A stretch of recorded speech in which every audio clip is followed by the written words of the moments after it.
Scholar IT Solutions is a balanced staffing company developed by a group of professionals with an experience of over 18+ years in staffing solutions. With years of quality and committed high-end application development and staffing experience, we have become experts at delivering the right fit, the first time.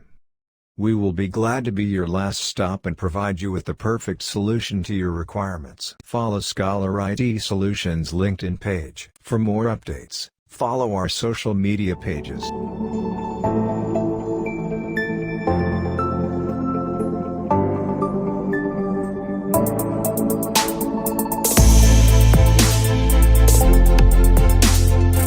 This is something about me. My name is Ankit. I have around 11 years of IT experience. I'm basically a database consultant. I have worked and have knowledge on various Oracle technologies as a whole, Golden Gate, Autonomous, Armen, whatever related to database it is.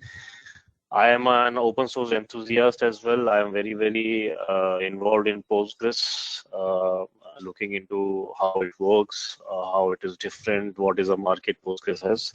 I have a lot of experience in BMC tools as well. So control name one, it's a job scheduling tool. Some of you might have heard. You can reach me out on my LinkedIn page if you want, whenever you want. You're most welcome. Right. So, anybody wants to say anything before I start? Okay. For Scholar IT, again, as I said, it's a solution provider. Scholar IT is a group of professionals with technical and domain expertise. So there are a lot of professionals with domain as well as technical experience, and they're working for IT solutions provider Scholar IT, and it has a lot of clients which are serving in the entire US, and it is one of the best companies in US. You should definitely go ahead and check them out if you haven't. Their social media links are provided in the group chat. So take some time out and go through them. Okay, great. So introduction, again, let's keep it interactive. Please keep asking questions whenever you feel. Stop me and ask questions. So Postgres, again, it's simply called as Postgres. You can say it as PostgreSQL, Postgres. Don't call it as Postgre. That is not correct. It is an RDBMS. So there are two types of databases. If I say as a whole, one is RDBMS, one is non-RDBMS. Okay, so your Oracle is an RDBMS, relational database system. SQL is an RDBMS. There are NoSQL database which will come under non-RDBMS. There are graph databases. There are spatial databases like DocumentDB, MongoDB. So those are non-RDBMS, right? So your Postgres is an RDBMS. So what do you mean by an RDBMS? It's relational database management system where your data is stored as a relation, like a table form, where you will have rows and columns, right? You will have keys, your data will have relation between them. So any data will be stored in a tabular form, right? So Postgres is the same. It is very similar to Oracle. So if you have an Oracle background, if you know a little bit about Oracle database, it would be very easy for you to learn Postgres. Okay, because it has been in the market, it is seen as a competitor to Oracle right now in the open source market. The functionalities are very similar to Oracle. I won't say it has reached to the point where it can compete with Oracle in big market, but for SMBs, for your non-production systems environments, for your reporting, you can definitely use Postgres. Okay.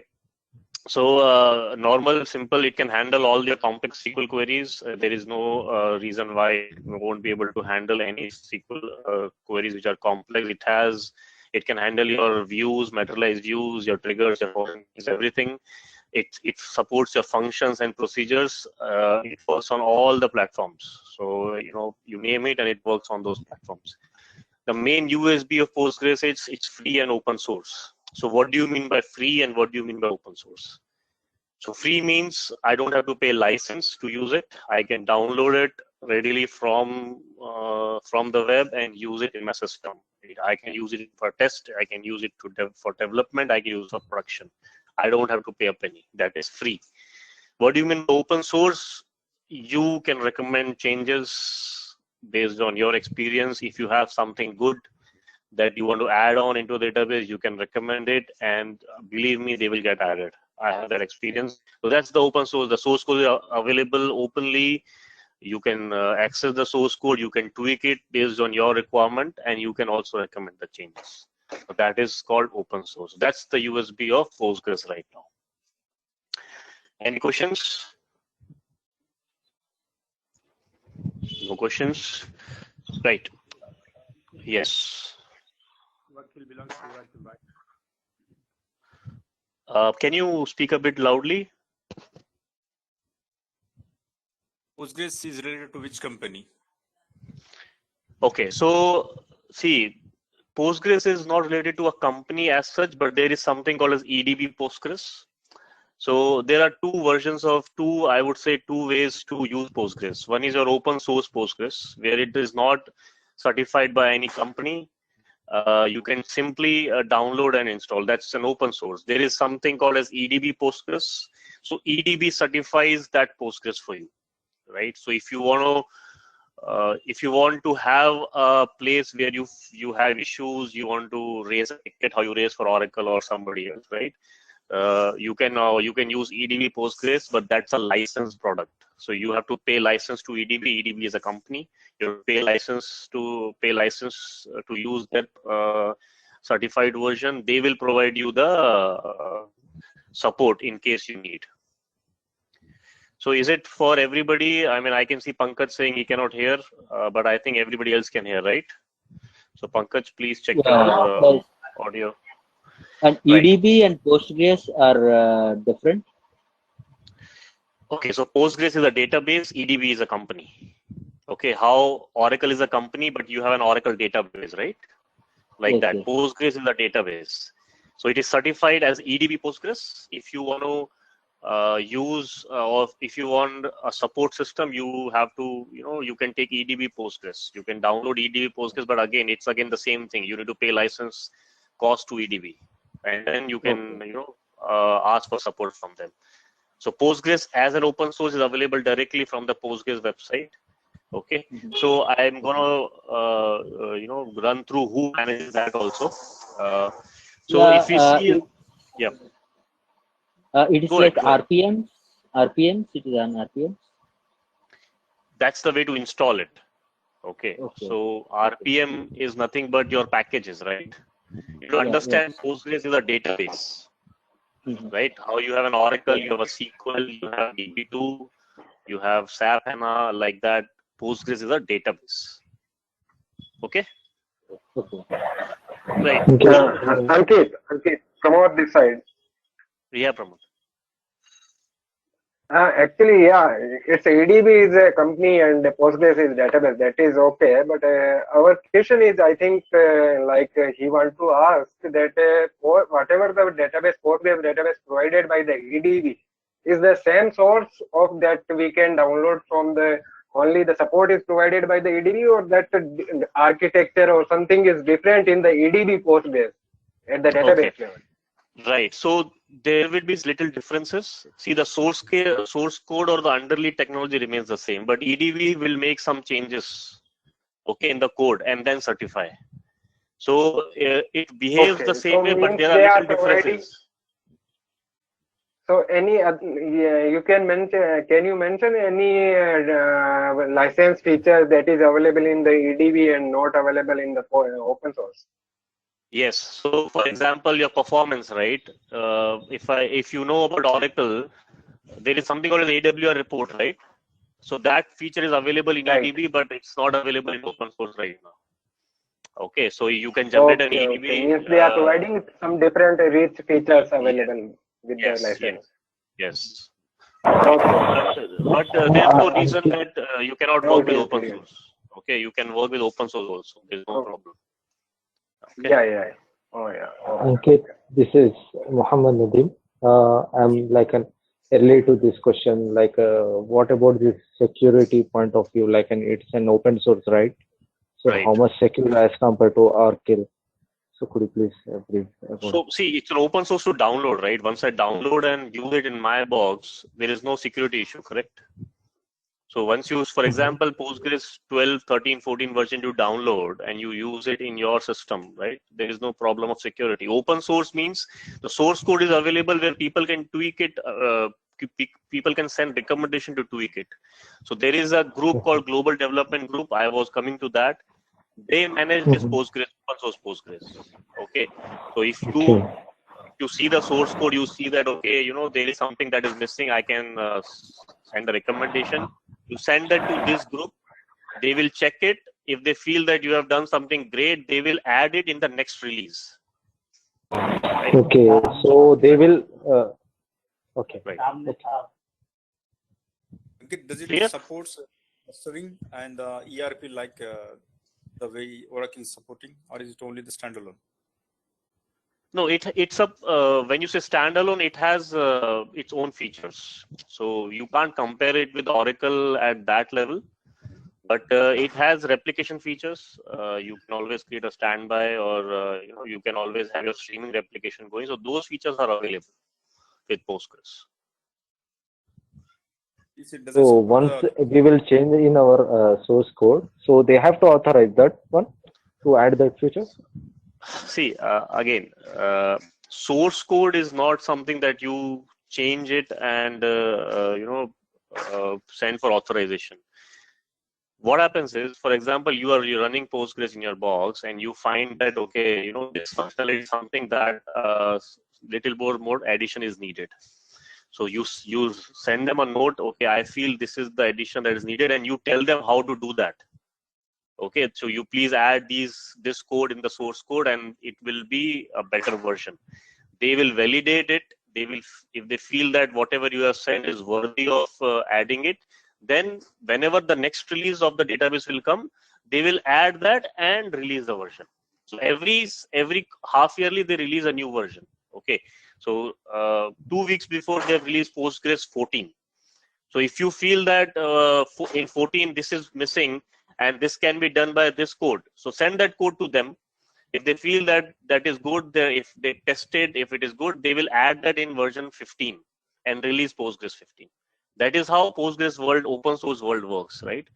So it is managed by a group of developers and volunteers, which manage the PostgreSQL development group, like you and me. So if I know how Postgres is written on Java and C, right? So if I know Java, I can see, okay, there is something that I can add to it. I will you know, approach them, send it to them, and if they feel that whatever I've sent is worth adding it, they will put it in the next release. That's how it works.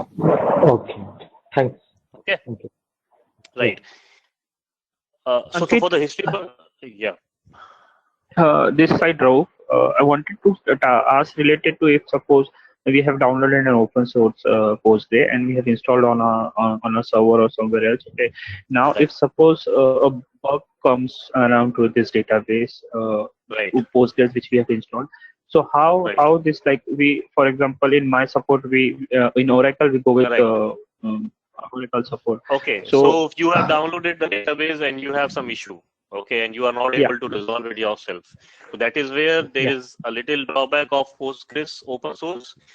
So you cannot raise a ticket because there is no such company or there is no such support for open source Postgres. But you can always post it in the development forum that I am having this issue.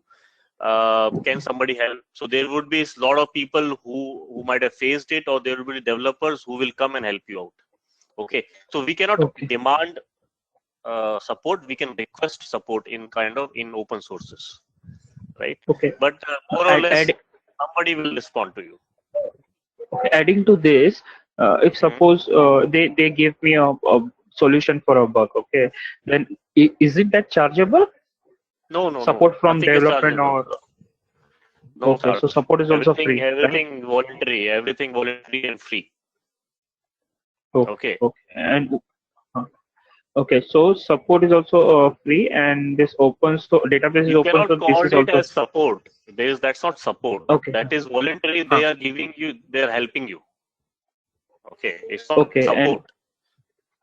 And in case if no one has encountered that error or bug, then how it is going to be? Means Then again, indirectly, I'm asking like, that's your luck. That's your luck. See, if nobody's encountered an issue that you have encountered, or nobody comes and help you out, then you can't do anything in that case. But that doesn't happen. Okay, oh, because there are a lot of people who have already done a lot of testing before you have actually downloaded the version, right? So there would be somebody who would definitely come in handy for you. I have never seen a case where somebody has asked a question and development team has come and said, okay, we don't know about this. That has never happened. okay. The reason of asking this question is like, if you go with Oracle support, there is a bug like the development team works on it and then Right. they release That the is, bug. you pay for that, right? You pay a hefty amount for that, but you are not paying anything to them, right? But still, it is working very fine. I don't see a problem in Postgres anywhere. A bug, Okay.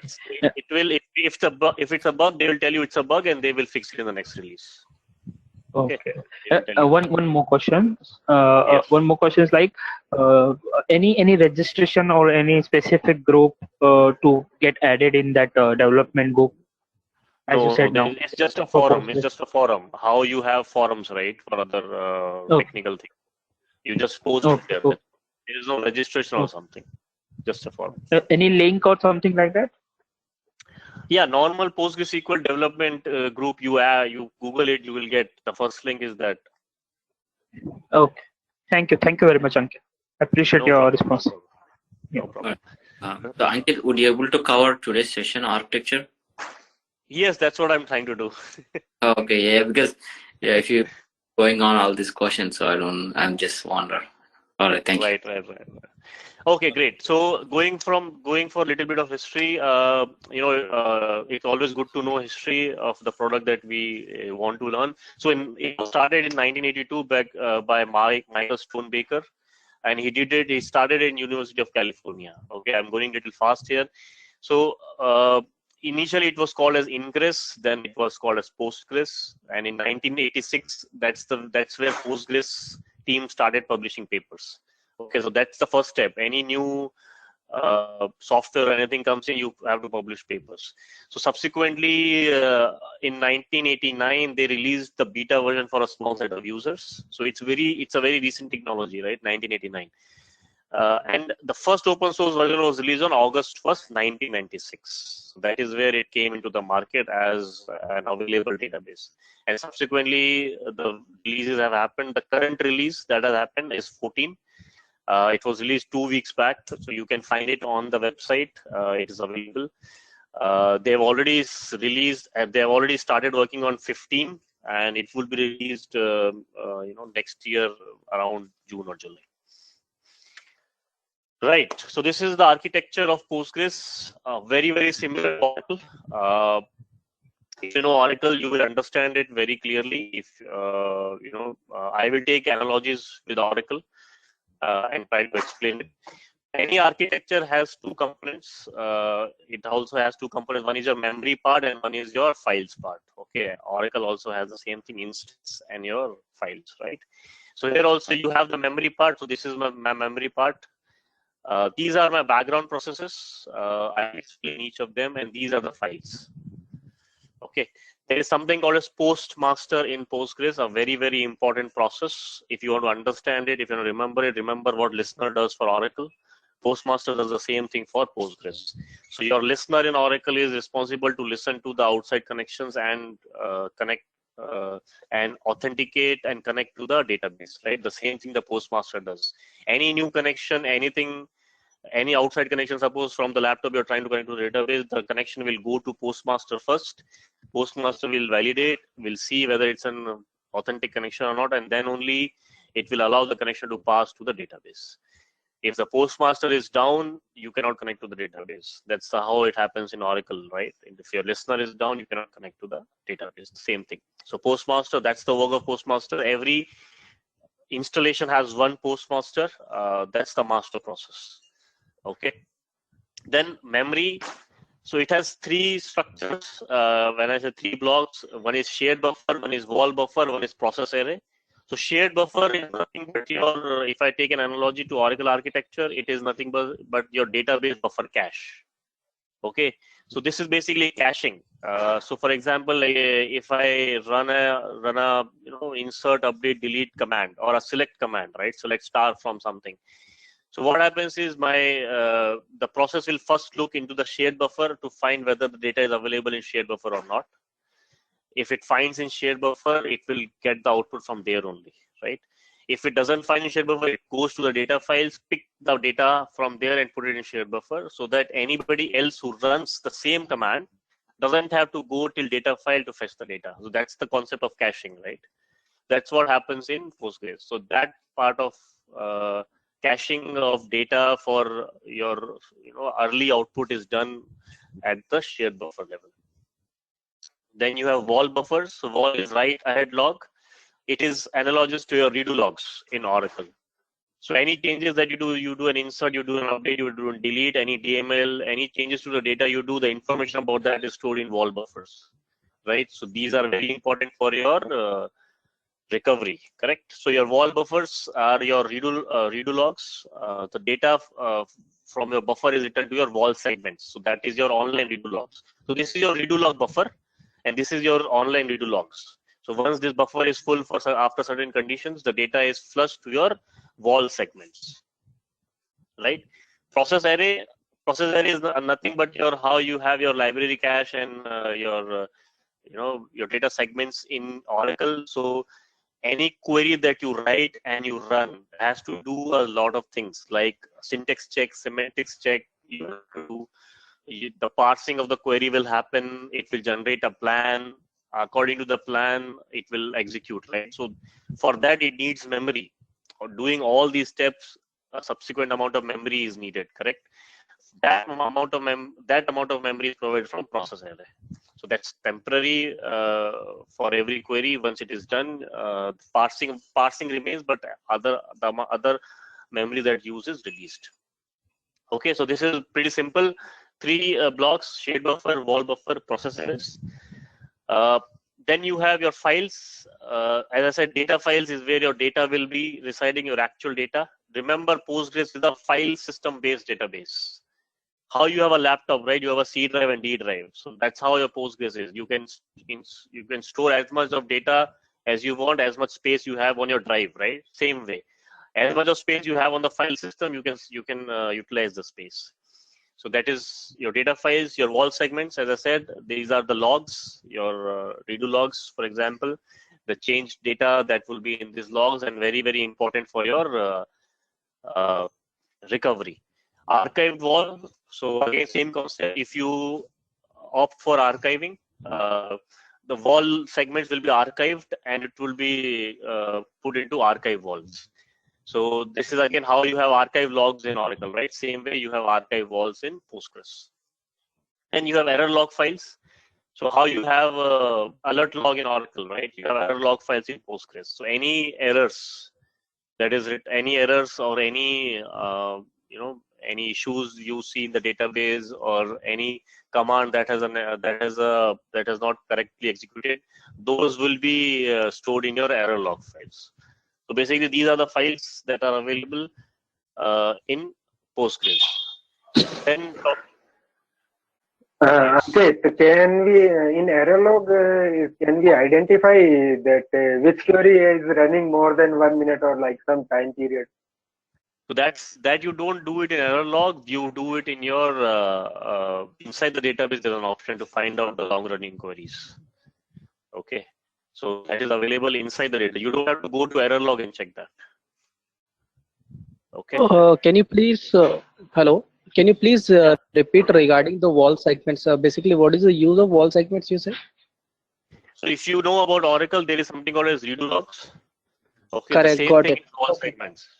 Okay. Okay, thanks. Right. So now, for writing data from buffer to data file or wall buffer to wall segments, there has to be processes, right? How you have DB writer in Oracle, which will write from database buffer cache to your data files. Similarly, you have BG writer. BG writer will write data from your shared buffer to your data files. Similarly, you have wall writer, which will write data from your wall buffer to your wall segments, right?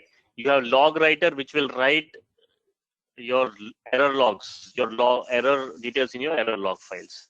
You have archiver, which will write your wall segments to your archive walls. How you have an archiver in Oracle, right? And checkpointer, same again. How you have in Oracle checkpoint process. Whenever there is a checkpoint occurs, your data will be flushed, right? So that is what a checkpointer will do. So these are very, very similar to Oracle. Only a process that is extra in Postgres is auto vacuum. It's a very, very important process, and it is very, very, it is equally important to understand what the process does. See, in Postgres, any update you do, right? If I run an update, it's a delete insert. So what will happen is if I update an existing row, it will delete that row and insert the row again. Okay, so that is where there is a lot of fragmentation issues in Postgres. That is where the performance of Postgres is not up to mark with Oracle yet, because any update is a delete insert. So basically, it has to do two operations. It deletes the existing row and inserts a new row, but it doesn't insert in the same place. So that place, that memory that the row was taking is still available in the table, and that is where it leads to fragmentation. So if you have millions of DMLs where you have updates, deletes, inserts, so there will be a lot of fragmentation on the table. So in order to counter that, you need auto vacuum. So if you have fragmentation, what happens is the performance will go down, natural, right? If your table have a lot of fragmentation, it has to parse the entire table, parse the empty rows to find the data that you are looking for. So for that, Postgres came up with a solution called auto vacuum. Yeah. Ankita, if I enable the auto vacuum, then I think it will also affect the performance, or what? It is less resource consumption, or what? That's what I'm trying to explain, right? So what happens if you use auto vacuum, right? So auto vacuum, what is auto vacuum first? So where it's like vacuuming your table. So if you do a vacuum on the table, that means you're defragmenting the table. Okay, but again, the problem is if you have a very, very big table and you have not done auto vacuuming regularly on that, auto vacuum will considerably degrade the performance because it will log the table. Okay, so understand this. So if you vacuum a table, the table will be logged. That means there's a potential downtime for your application. So how we analyze the table in Oracle, right? We analyze the table weekly, we analyze the indexes weekly, we create a plan where we make sure that there is no application downtime. Okay, so for those things, you need to make sure you plan your auto vacuum in that way, so that the application downtime doesn't happen. So you auto vacuum on a weekend, you vacuum the table on a time where there are no, you need to talk to your application team, find out a window where they tell them, okay, there is no nothing running on it, and you can do the vacuum. So auto vacuum according the node, we can do that one. Right. So auto vacuuming, again, it's a work in progress by Postgres. It is, I won't say it's up to the mark. It's still work in progress, but yeah, considerable amount of performance issues are resolved, but you have to be smart enough to make sure to use it in a right way. Right. So auto vacuum. Yeah. Hi. During the auto vacuum, other sessions can able to retrieve the data. So your table gets logged. When you say other sessions, if your other sessions are also trying to look at the same table which you're vacuuming, no, they cannot do. If we do that online, is it possible? Is it possible?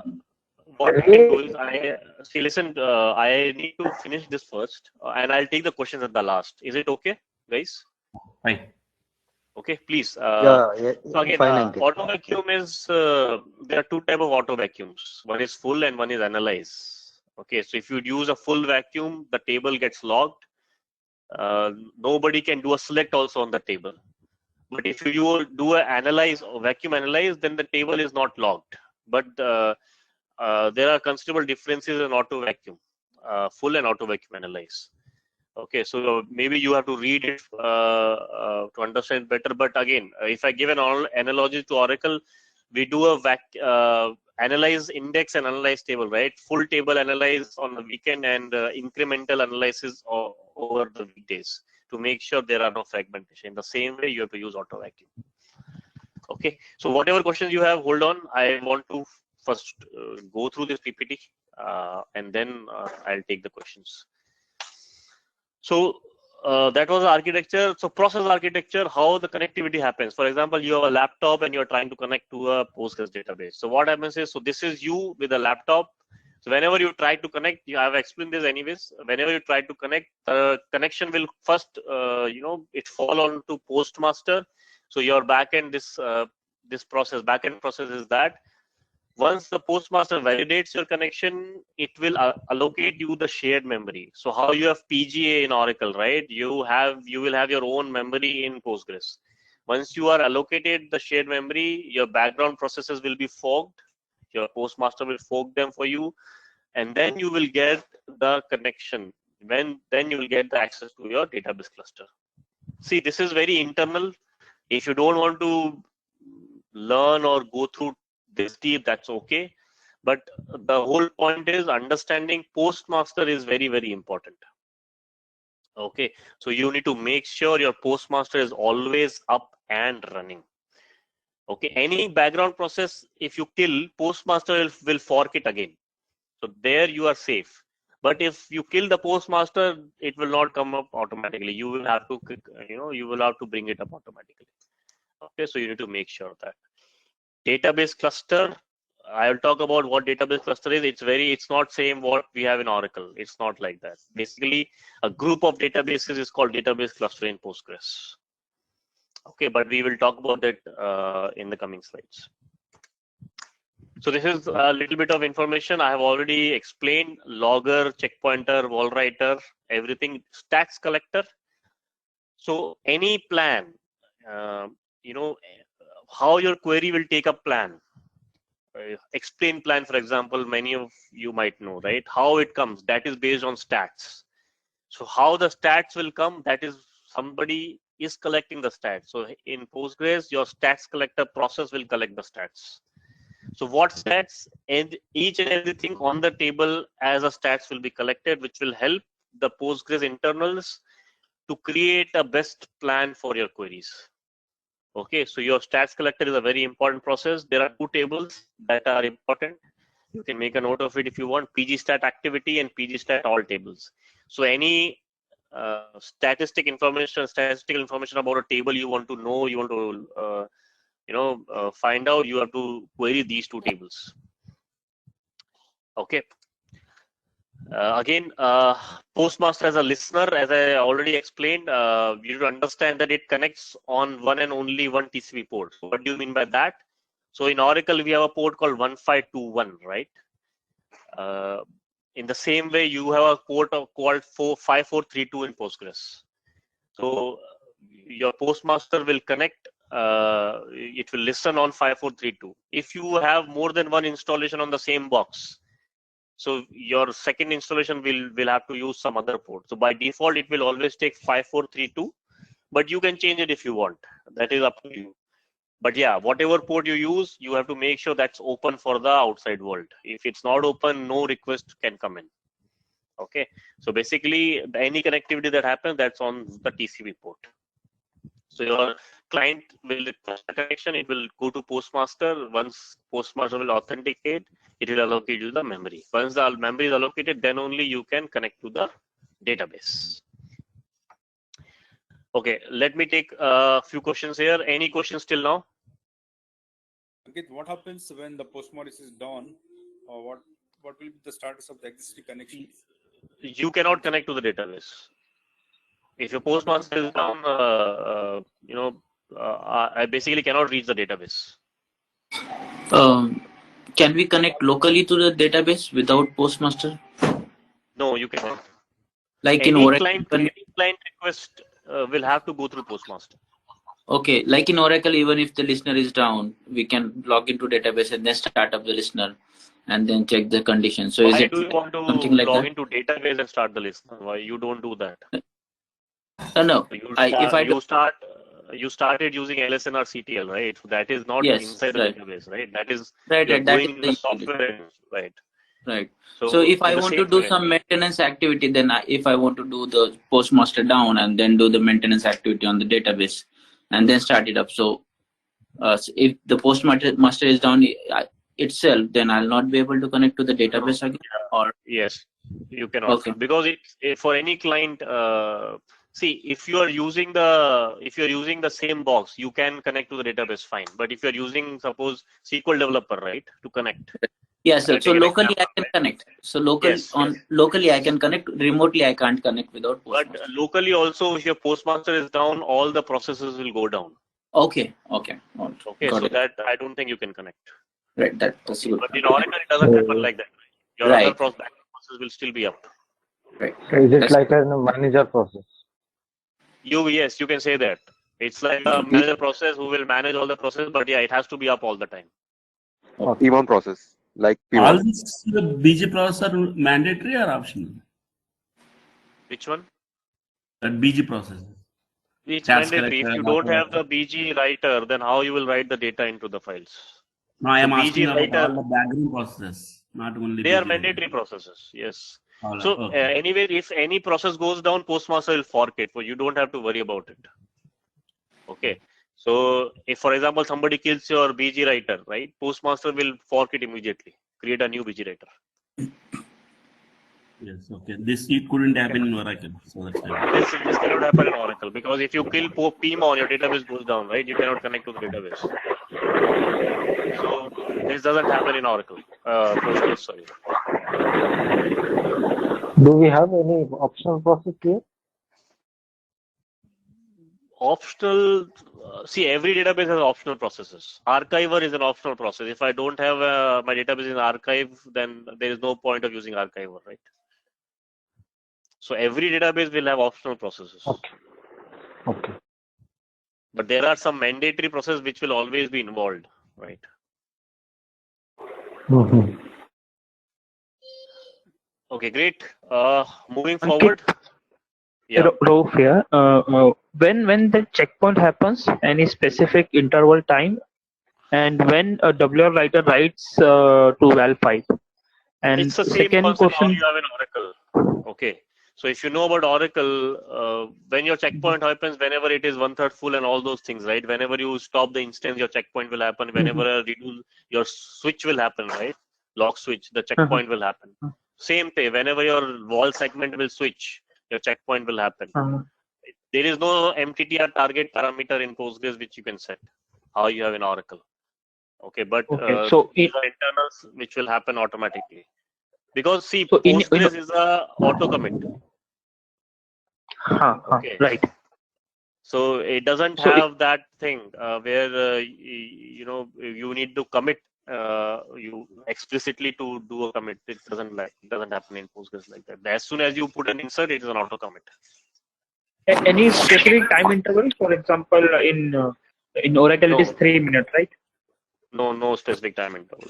Oracle Because is it's an auto commit, right? As soon as I see again, 3 minutes is because it's full or something. Those things are there, and then there is a problem in Oracle where you will have committed and uncommitted data, correct?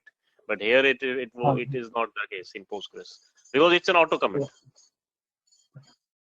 And what about maintenance? How to do maintenance when? Right, Rauf. I'll take this at the end, okay? Because it's a very generic. Okay, please. Great. Moving forward, please, you can type it in your questions if you don't remember. I will explain and answer each and every question. But yeah, I have an obligation to finish the slides first. Please understand. Okay. Query parsing. So this is what I was saying, process error, right? What happens in process error? So for example, you fire a query called select star from EMP, and you give from spelling wrong, right? You give FORM, so it gives you an error, right? So that is your syntax check, correct? So that happens as part of your analyzer. Then if you if you give select star from EMP, but there is no EMP table in the database, so it gives you the table does not exist, right? So that is your semantics check. So there are syntax and semantics checks that will happen after every query is fired, right? The parser will generate a tree for the SQL statement that you have fired. It will analyze, as I said, then it will rewrite the query. And then the planner will execute and generate the plan, the explain plan that you see in Oracle, right? The same way here you will have a plan. And then at the end, the executor will execute it. So these are the steps that go behind the scenes when you run a query. These all happen in very, very microseconds, but these all things happen. So this is part of your process array. All the memory that it takes, it will happen in process array. Okay, this is just good to know information. This, if you don't want to know, don't want to remember, that's fine, because you are not going to control this. This is not a controllable thing. So this is a just a diagrammatic view: parser, analyzer, rewriter, planner, and executor. That's how you do. You are a client. You execute a SQL statement, and the result will come out after this. Okay. This is the comparison of your Oracle background process and Postgres. As I already explained, your postmaster is similar to your listener. Your wall writer is similar to your LGWR. Your background writer is similar to your DBWR. Your checkpointer is CKPT. There is no process called as auto vacuum or similar to auto vacuum in Oracle, because Oracle has its own way of dealing with fragmentation. Okay, Oracle is not a delete insert concept. Okay. Moving ahead, what is a cluster? A database cluster. So it is, don't confuse with what we have in Oracle, a rack cluster. No, simple, a group of databases is called a cluster in Postgres. I can have more than one database in one installation. That is the difference between Oracle and Postgres. In Oracle, you can't have that, right? You will have separate instances, but here I can have n number of databases in one installation, in one instance. I can create n number of databases I want. Very, very simple it is. That is why it is being used heavily, because you don't have the complexity that Oracle comes with, right? Each cluster has a data directory, a TCP port, a processes, that's okay. And a cluster can contain multiple databases. So if I have 5 dev databases, right, I can do one installation. All of them will be under one instance. Whenever I create a user, a new user, that user can access all the databases. That is another thing that is there in Postgres. I don't have to create separate users for each database. If I create one database, it can access all the one user. It can access all the databases by default. So this is how it looks like. I have a database cluster which will have n databases, but inside the database the concept remains the same. Database will have its own table, it will have its own index, it will have its own objects. So that concept remains the same, how you have in Oracle, SQL, DB2, whatever it is. Only thing is the users are common. I create one user, by default all of that users, all that user can access all the databases. That's a little drawback of Postgres, I believe. But again, you can explicitly remove the privilege after creating the user. You can do that. So this is my physical structure. Just for good information, these are the files that you'll have. So how you have SP file and P file, right? In Oracle, you have PostgreSQL.conf in Postgres. So based on those configurations, your Postgres instance will work. And then it has the PG data and base. These are all okay. I mean, so PG data is basically your home, how your Oracle home, you have PG data as your Postgres home. Okay, and it will have various file systems for various things. Like for table space, you will have something different. For local data dictionaries, you have something different. Okay, no need to worry about this. This is the last slide, I guess, layout of database cluster. So these are the files that you need to understand and remember. So I already spoke about PostgreSQL.conf, P file, SP file. You can remember like that. You have HBA.conf, so how you have TNS names, right, in Oracle. It's the same way. So whatever connection you need, right, whoever you want to connect from externally, you need to give that access to in that pghba.conf. Okay, so there are some other like PG versions, which is the major version and all those things. So these are the files that you can use, that you can see. You can set your own things based on these files.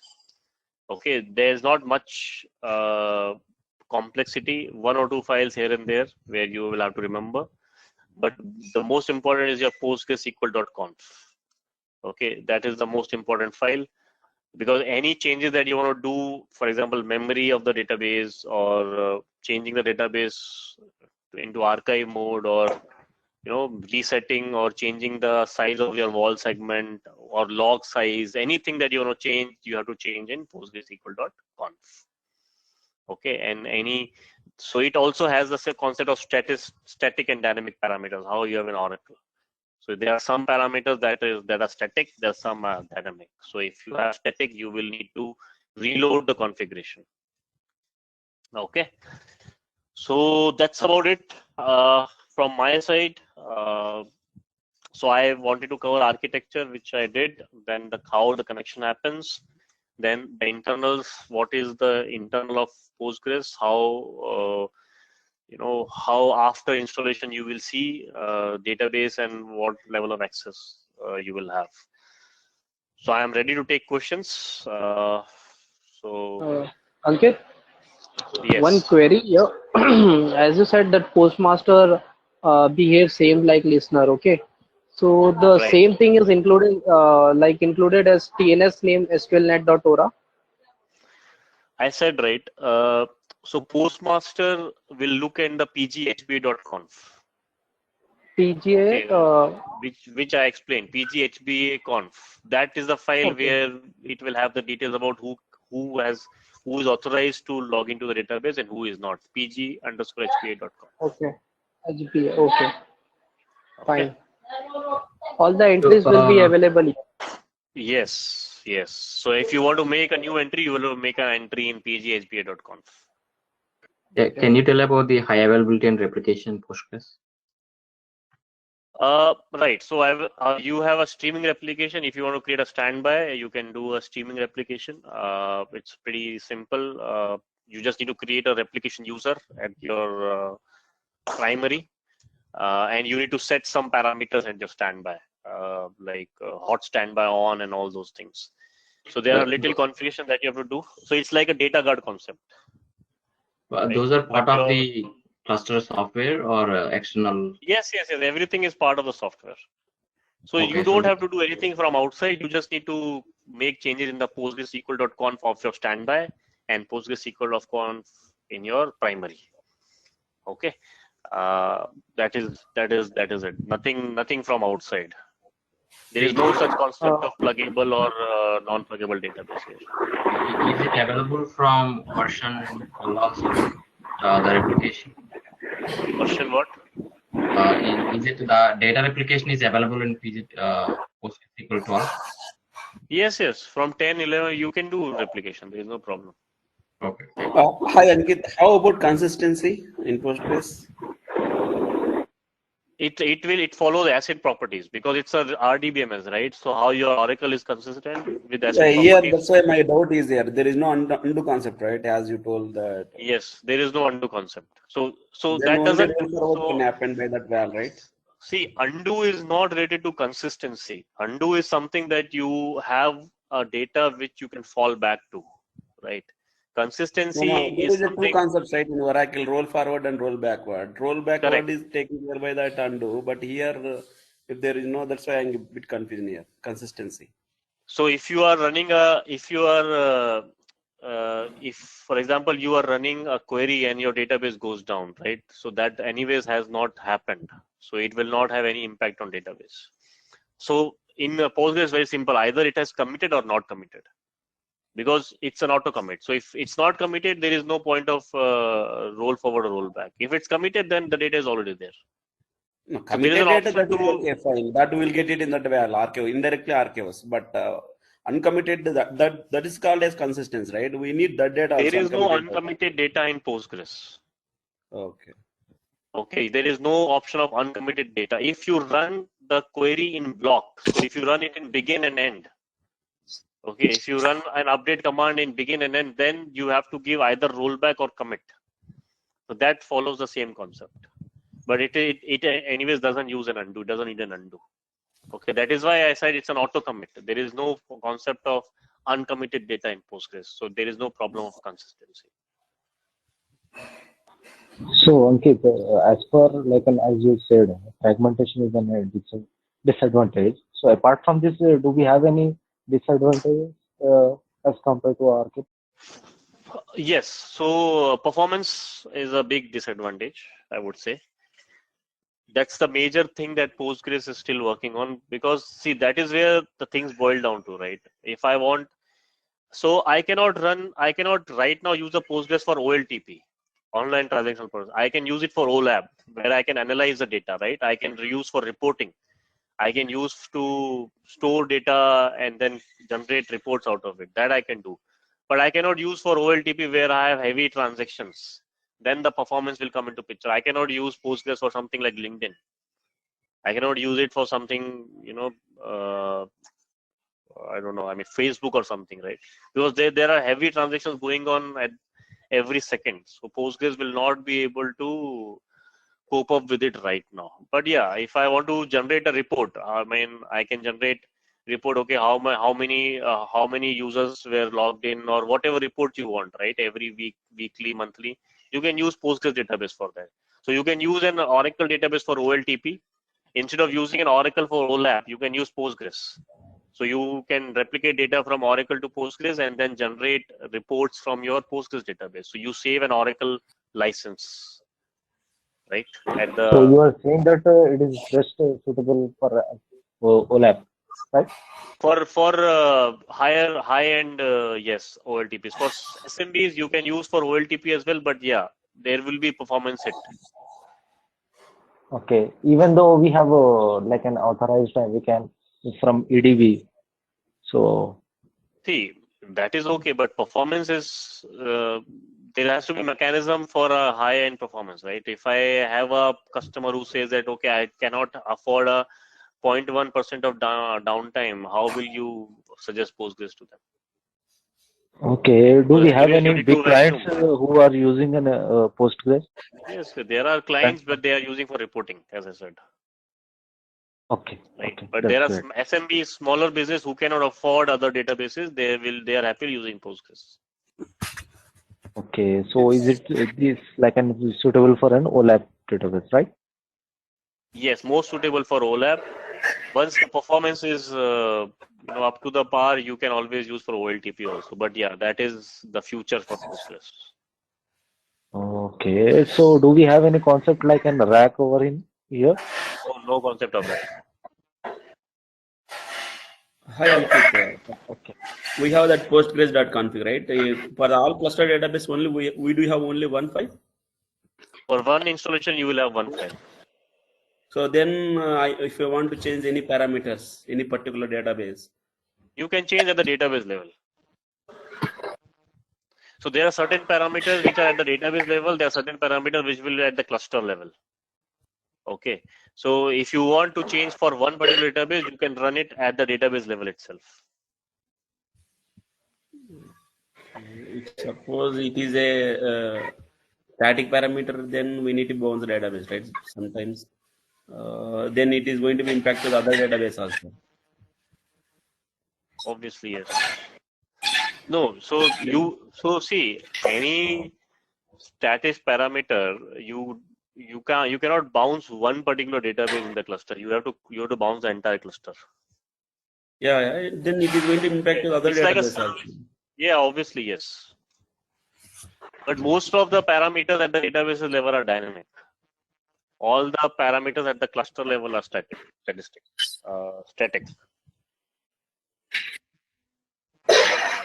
Some memory. I have one question. Suppose I have. Is there any tool to see the data like EXPDP? I couldn't hear that, Majid. Is there any tool to export the data like EXPDP in Oracle? You have utilities. So you have pgdump and all those things, which is equivalent to expdp. Pgdump that comes with the installation, right? So you can use pgdump to export and then pg restore to import. Is it suitable for the both the .NET Framework applications and as well Java also? Doesn't matter. It's a database. It's at the database level. Okay. Right. So I have some questions on the So comment. Ankit, what about Go ahead. yeah? So suppose we have PostgreSQL.conf and I have made some changes at the manually in the PostgreSQL.conf and some parameter I have executed alter system command. So how my PostgreSQL.conf and auto.conf is going to work? See, PostgreSQL.conf, any changes you made has to be reloaded. Okay. So for example, you made changes at the PostgreSQL.conf and the same parameter you have made changes at the database level. So that particular parameter will come in auto.conf. So if the same parameter is available in PostgreSQL.conf and PostgreSQL.autoconf, the value that is there in autoconf will take precedence. Okay. Getting my point? Okay. Yes. I was just comparing with Oracle, so in SP file or P file. So I was just SP comparing. file and P file Okay, will always be replicas, right? But here it's not the case. Okay, so I have here a both question. file is going to be used. Means Postgre is going to check. Yes. Okay. I have a question from Rakesh. Undo and temp table space are there. Temp, there is no undo and temp table space in. If there is no table space in Postgres, it uses /temp for any temporary activities, but there is no undo concept in Postgres. So how about consistency? I have already answered this. So there is question: what is user schema and role in Postgres? It's the same concept, but the only difference is in Oracle you have user per database. In Postgres you have user per cluster. So if I create a user connecting to any database, that user can access all the other databases. It is very, very awkward, but that's the reality of Postgres. Okay, so if I have 10 databases, I connect to one database and create username. That user can connect to all the other 9 databases also. But we can restrict. You can restrict later. Yes, you can restrict after the creation. So by default, it has that privilege. Okay. How about the replication and high availability that I have already discussed? What is different that is discussed? Is there buffer pools and table spaces like in DB2? No, there is nothing such thing. The buffer pool is not there, but table space I think we can create. But Table spaces are there. Yes, there is PG global and PG default. Okay, you can create your own table spaces also. There is no problem. Okay, so PG global is used for your data dictionary and PG default is like your user's table space. Okay. Ankit, can we have a table with same name in a cluster, means in 2-3 databases? Yeah. Same. You can have it in different schemas also. Same table name. Same, and then how we will going to manage that particular like A schema should user A should only access table A.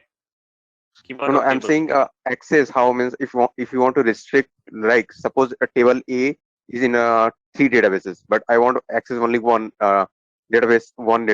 So how will manage that? You have to log into that database and access, right? Okay. You will have to log into the database and access. Otherwise, how you will access? Okay, there is question about how about data encryption, data at rest. There is no encryption concept. There are encryption concept at the password level, but I don't think there is anything at the data level. So Ankit, what about this concept of backup, like in Arman? You have backup. So you can take backup using. There are a lot of tools available. So there is something called as Barman. How you have Rman, right? In Oracle, there is Barman in Postgres. So that is again an open source, but that's an external installation. So Barman is there, BART is there. So those are tools. Or you can use in-house utilities, pgdump, right? So that is like import export. That is a backup option. So you can use that. Okay. So all those are open source, right? All open source. Everything open source. Is there any super user license? Yes, Postgres is the super user in Postgres. There is a user called Postgres. Coming to encryption, right? I think we have TLS and SSL is supported in Postgres, right? You have SSL TSL, yes. That is the connectivity. Yes, you have that. Is there any limit of WAL files? Yes, there is a limit. I don't know the number, but yes. But it is not like you have 3 redo logs in Oracle. You have only 3 files. It will keep creating the files. Okay, so it is basically using the file system. So it will keep creating files. Once it has written a file, it has reached the limit of 16 MB. It will create another file. Like that, the WAL files are created. Recommended tool extensions for PT performance tuning. You have to do in-house. There is something called as Percona. If you have heard about it, you can try looking at it. But I don't see anything else. So in-house performance tuning you will have to do. You have to make sure there are no fragmentation, there are no tuples. So last question I will take, and then I have to monitoring. You can have, there are a lot of monitoring tools available. So you can do a cron tab monitoring as well if you don't want to pay. But there are some tools like PG monitor or something. They are licensed, I guess. But if you want to do in-house monitoring, cron, you can create scripts, simple, and just schedule and cron tab. Okay. Can we fail over switch over to standby without third-party tools like it is? Yes, you can do. You can do that. You don't have to do any third-party. There are commands to do that. You can fail over. There is no automatic switchover, but automatic failback, there is no automatic failback. Okay, that's it. I guess, what's the time now? I think we are above, we have already moved. Sorry. Yeah, one final question. Can you share what all external tools you use in current production environment? You can use any type of external tools. See, that is based on your requirement. So if you want to use for a backup, you can use for backup. If you want to use for monitoring, you can use for monitoring as well. There are hundreds of tools available. So I don't have anything that is, recommended. You can use anything. You can use PG Pool, PG Bouncer, you can use Barman, you can use BART. Those tools you can use. All are equally good because all are open sources. Some of them are licensed, but yes, if you don't pay for databases, you shouldn't use a tool which is licensed. All right, thank you. Okay, great. So I am done with the session. So Karthik, I am done with the session. Are you there? So anything else before I can close this off? Yeah, Ankit, only one question. Final question. Right. See, during the replica in between the databases, we require both, right? I mean to say val segments and archives. Right. So if you are, you need to ship them, right? How you have in Oracle, right? Same way. So your wall logs will be shipped to your. No, here a bit confusion here. You told me that there is no limit for that val files, right? So that no, I did not say no limit. You're talking about the size or there is always a limit of number of files, but it is very high, right? So what happens is basically the concept is you need to ship your logs. So in Postgres, these are all logs, wall segments. So wall files have to be shipped from your primary to your DR site, and then it has to be applied. So replicas, during that configuration of replicas, we can concentrate on only val segments, means val files? Yes. Yes. No need for archives? Basically, it will ship archives only. It will not ship your online log files. So shipping will only happen with archives, right? You can't ship your online files, right? Your archives only will get shipped, correct? Okay, but during the replica time, is your archive log modes, right? Your archive log will only ship. Your online log will never ship, correct? So your database have to be in archive mode, and your archive logs will get shipped. Your archive wall segments will be shipped. Yeah, but sometimes what happen without we have concepts, right? It will read in the transaction log itself. how will it read from a transitional log if the transitional log is not shipped? So your DR, if you want to maintain a DR, it has to ship the archive logs. Otherwise, it cannot. No, yeah, like GG wise here, I mean to say, GG is a separate concept. GG is reading and creating its own trails, right? That is, GG is a separate concept. But here you need the logs. Can be usually used for that archives, but replicas in between the databases, active. So that time how. So you need to use a tool like GG or something for that. Okay. Who can read from a transactional log and move the data, create a trail file and move it, right? So GG can do that. So you can use GG for your active. So Ankit, so here for replication, it is using only the archives from primary to standby, correct? From your streaming replication, in-house streaming replication. Hello, Ankit. Yes, that's what I'm saying. For your streaming replication, it is using the archives. Okay. Okay, so I have a question. What's the purpose of this session? I don't know what to answer that. So you can reach out if you. Yeah, hi Ankit, I am Vinod here, KT Experts. So can I know who is asking that question, the purpose of the session?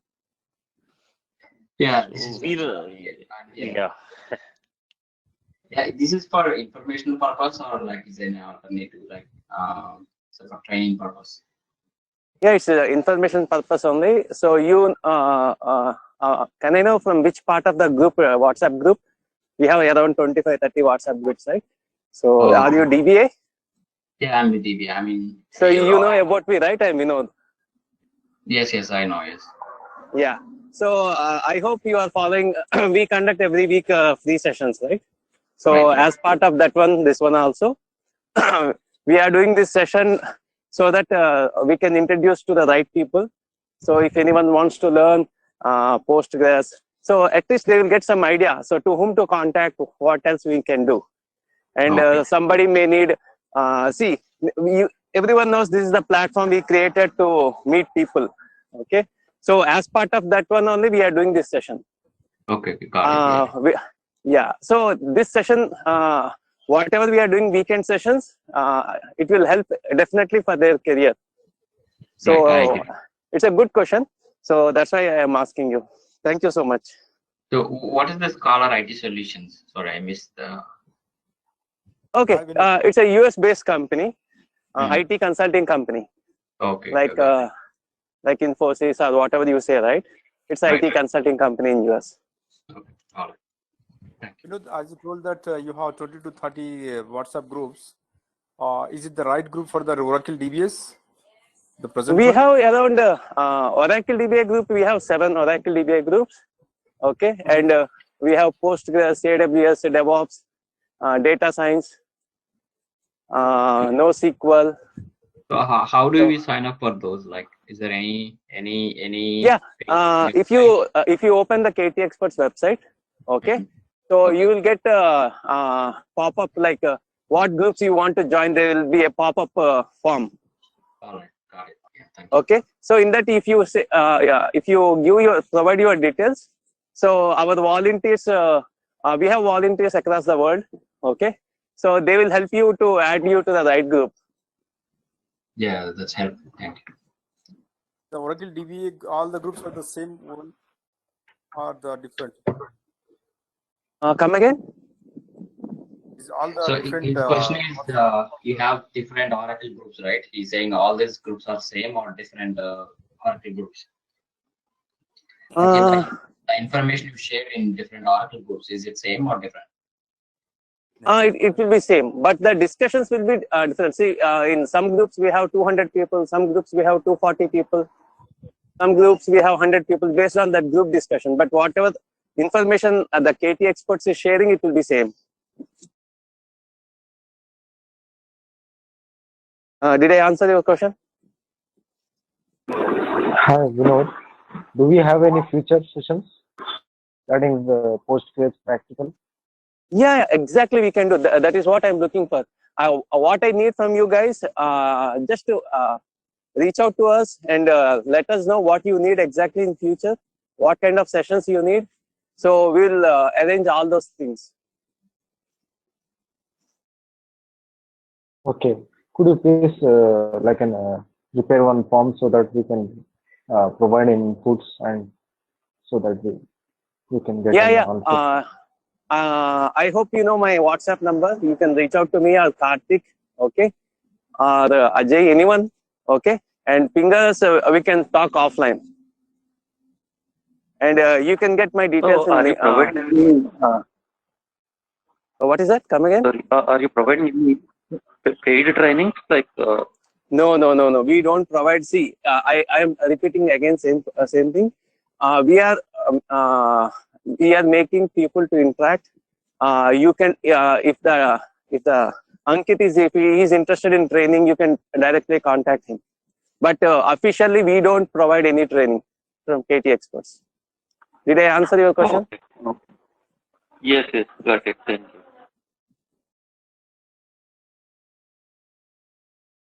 So, any other questions, guys, before we close the session? Hi, Vinod.